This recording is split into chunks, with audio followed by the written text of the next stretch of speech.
What's going on, guys? It's Bromley. Today I want to talk a little bit about unilateral work. And this was a specific question I did get from the Patreon page, but it has a kind of a greater context in what types of things you should be prioritizing and when you should prioritize them as far as keeping yourself in one piece. All of these things do have to do with increasing performance, certainly keeping yourself well rounded to a certain degree instead of having really lopsided qualities in terms of how well rounded you are.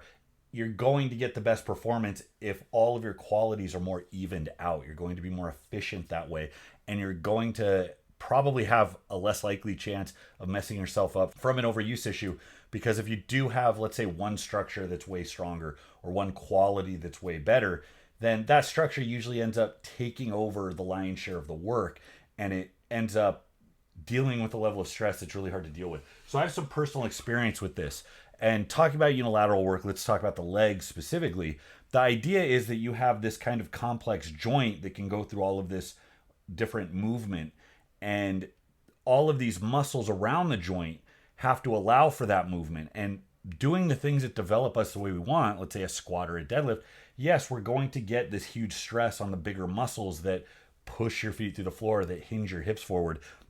But as good as those movements are developmentally and as strong as they can potentially get you, they don't address these smaller muscles. They don't address these smaller movement patterns that are just as relevant with not just performance, strength or athletic performance, but as far as like getting you around day to day. So there's often a question as far as like what type of prehab work people should do, and this goes for your shoulders as well, how you can keep yourself in one piece, how you can prevent injury and overuse issues, and also how can you do it in a way that's also going to augment performance, because of course that's important as well. So think about like the spectrum of training philosophies. So we can draw a line from like uber specific purist approaches that only use the competitive movements or very, very close variations. And we can go all the way to the other end where you're talking about people that like to train with a lot of variety, like to do a lot of bodybuilding and isolation work, like to distribute their work between, yes, the main developmental movements, but also a bunch of variations and also a bunch of dumbbell and machine and isolation and so on. And they're two different schools of thoughts, and they both have produced their own respective champions, but they both have trade-offs. Now, obviously, if you're very non-specific, you probably will be more well-rounded. You're looking at bodybuilders or you're looking at power builders. These are typically people that like to train for the sake of training. They want to check all the boxes. They don't want to leave any stone unturned. Now, what's the trade-off to that? The trade-off to that is you can spread yourself thin. Your training is less specific towards strength development or towards like competitive lifting. So while yes, you will get well-rounded, it's not going to ultimately represent that spear that's going to take you all the way to the tip of that peak and use the most of what you have available. On the other end, the uber specific approaches rely on the fact that bed shape, squatting, pressing are all really good developmental movements, and they can grow you. And you get the benefit of getting that growth while building technique in a specific way that you can use on a platform. Trade-off is it leaves the door open for weak points to develop, for you to get lopsided. So my personal experience with this, I have very short legs, actually very short arms and legs. I'm pretty sure I'm descended from the Hobbit folk. And I carry most of my height by torso. Well, that made squatting a breeze because all I have to do is drop down and come up. There's very little front to back distance as far as like my knee to my hip. Like my femur doesn't take up a lot of space, which means I have a very wide margin of error. It means I can come down like an elevator and pop back up.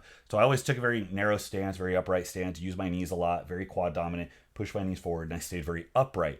Now I got a ton of glute and quad development from that, and it was a foundation of a lot of my strength that I use in strongman events. I credit a lot of that to that type of approach. Now, because I have short legs, compared to somebody with, let's say, longer femurs, that means if we look at something like a guy wire that pulls on either side of a cable that creates tension and stabilizes, if you're looking at the adductors and abductors on my knees, they didn't really have to work that hard to keep my legs fixed in a specific position. So there wasn't a ton of coordination that had to go on. Again, I could just drop down and pop back up. So that means the smaller, more fine movement patterns that deal with stabilizing your leg at the hip joint, they weren't stressed that much. Now also the way I squat didn't really rely on building a lot of tension in my hamstrings. Because I kept my butt under me and I pushed my knees forward, I never had to build a lot of tension in the hammies. My glutes had to work pretty hard to extend my hip through that range of motion. My quads had to work pretty hard, but my hammies never got hit very hard. Now, the adductor, and that's the muscle that moves your knee in, The adductor is kind of part of the hamstring. It gets considered as being kind of connected to that muscle group. So lifters that sit back into their hips quite a bit, that have a lot of forward lean and push their knees out a lot, they actively build tension. The hamstring gets pulled tight on the way down. And as you sit back into it, you get more and more and more tension. That's one of the reasons wider stance, more hip dominant squatters can come down slower, because the mechanical tension of the hamstring and adductors getting pulled tight actually contributes to the force upwards. So just by building that mechanical tension, you're going to get a lot of strain in the hammies, but also specifically in the adductors, because again, that tension is what propels you out of the hole. So I want to take you really quick and look at a more visual representation of what's going on here. Now, forgive this crotch shot. I figured this was a little better than a stick figure, and unfortunately, I mean, I drew this off the top of my head. I have seen way too many male bodybuilders posing in front of a mirror. So imagine this guy that's posing. You see he's flaring his lats. That's out of screen. You can't see that. But imagine this guy is actually descending into a squat. Imagine this isn't a bodybuilder. This guy's coming down into a squat. So if we have the femur right here, the way you stabilize the femur as you go through the range of motion is you have this guy wire analogy. Now, this is exactly what we talk about when we talk about how your abdominals and erectors stabilize your spine. You're talking about equal and opposite tension pulling in opposite directions, and that causes you to stabilize in the middle. It's just like a cable tower, sticking, let's say, 100 feet up in the air, and you have these wires that anchor it to the ground. And by doing so, you create an immense amount of stability to something that would otherwise be very, very unstable. And your body works in very much the same fashion with muscles that oppose each other. So the adductors come up here. You see, this is the bottom part of the hamstring we're seeing. And this isn't like anatomically representative. I'm just kind of showing you where they're located. Now up here you see the glutes popping up, and you're going to see on the outside, and it would be more visible if he was turned around, but on the outside you get something like the glute med, pulls the knees away from each other, where right here you have the adductor magnus, which pulls the knees together. That's an adductor. So they maintain tension to stabilize the knee joint right here. And the thing is if these muscles don't coordinate, or if they never develop together in the right proportion, you can open up room for big problems to arise. Now, me personally, because of the way I squatted, I never built tension right here. My glutes did pretty much everything, and my quads did everything. And what that meant was that I had this big weakness. So it wasn't until I started getting severe hip pain. I actually got, it's called greater trochanteric pain. It's a common thing, and that's where the pain sets in. I thought it was IT band related for a long time. Now, the IT band was probably a contributor, but it's this very vague, generic pain right here. And I got to the point where I couldn't walk upstairs or squat without this immense pain. And I had a physical screen test done on me. And what we found was that I was laying down to the side, and my physical therapist put his hand right here and had me push. And what happened was I pushed him clean across the floor. Now, he did the same thing over here, forgive my hands, and he had me push in. And he asked, "Are you pushing?" He's like, "Is that all you have?" Like, it was ridiculous. So he had told me it was something like 10-1. Like, that was the difference I had between adduction and abduction. My glutes were very overdeveloped. My adductors, my adductor magnus, and probably my hamstrings also, were very, very underdeveloped. And he said that imbalance was a pretty clear indicator. If it wasn't directly responsible for that hip pain, it was surely a great contributor. It was just obvious the disparity was so much. So what can we learn from that? We can learn that no matter who you are, you can't be guaranteed that just doing the bare minimum is going to be enough. This goes beyond optimal training. Obviously, the more stable your knee is through the entire range of motion, the more energy transfer efficiently moves the direction you want it. That makes perfect sense. And a lot of our training should be oriented towards finding that stability and getting that efficiency. But it's also the likelihood of overuse issues. It's also the likelihood that down the road, as you try to break through that plateau you can't quite get past, that push is going to overstress whatever the dominant structure is, and that imbalance is going to lead to some inflammation, some injury. God help you, a tear. I've had tears as a result of this. I tore my TFL, and I'm positive it was directly related to this imbalance. So what I had to do was direct unilateral work. And the thing is if I was doing this all along, if this was a staple, if I had more of a bodybuilding approach, and you guys will hear me defend bodybuilding, I think more more pure strength athletes, more pure power lifters need more bodybuilding in their training. If you guys stay well rounded, and it doesn't take much time, it's literally a couple exercises for a few hard sets at the end of your workout. You can do it in 15 minutes, 20 minutes to just hit the odds and ends.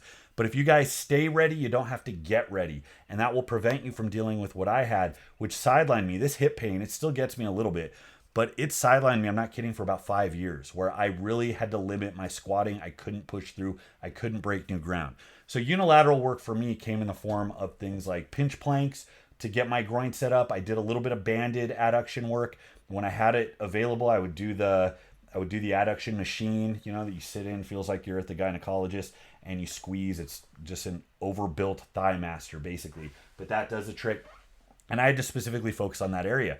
So unilateral meaning one limb, things like step-ups, things that destabilize you, things where you have to balance and coordinate. Step-ups are great. Lunges are great if your knees can handle them. I also found that just like with the bracing, where focusing on coordination went such a long way, I found that if I focus on coordination with things like single leg squats, I had to absolutely focus and strain to get the same result on one leg as the other. It wasn't just that my adductors were weak. One leg was much, much worse than the other, and that happened to be the leg that was dealing with the most pain.